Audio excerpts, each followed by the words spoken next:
and 6. Those are the chords that we're going to use. So this is exactly what we played. What letter is that right there? C. That is our number 1 chord. What is our number 4 chord? F. So that's over here. What is our number 5 chord? G. Which is here. And then what is our 6th chord? A minor. A minor. Good job. If you want your students to understand chord progressions, like the students in this video, keep watching. We're going to explore the chords section so that you can easily generate chord progressions in your projects. So we're going to start off with music. Again, okay if you select podcast. Now, in order to get there, I'm going to select a new track. I'm going to select keys. And now you'll see next to instrument, there's chords. As you can see, we've got basic chords. You can change some other sets, right, to EDM, hip hop. They have different chord functions. We'll start with the basic. So what you'll do is you'll press the note that you want to hear the chord. If you like it, you'll hit the plus button. And as you can see, it adds to your project. And then you can maybe test out another.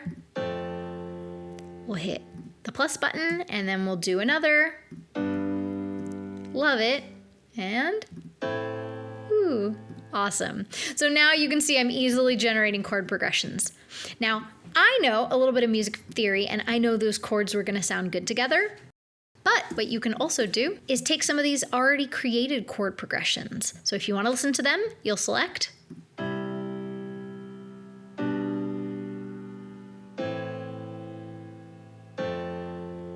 Ooh, sounds good.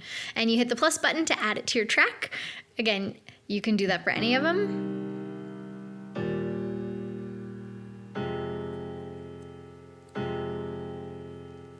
What you can also do, as you noticed, they're basically playing one rhythm, one chord throughout.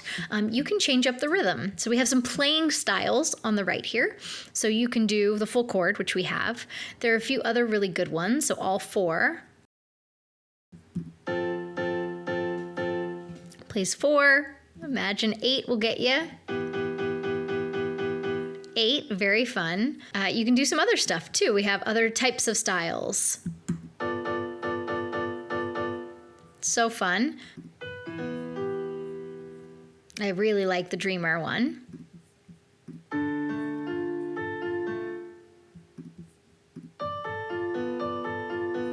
Oof. Cool. As you can see, you can do a lot of things without needing to know much music theory. Obviously, it helps because then you can build your own chord progressions, but we have options for any skill level.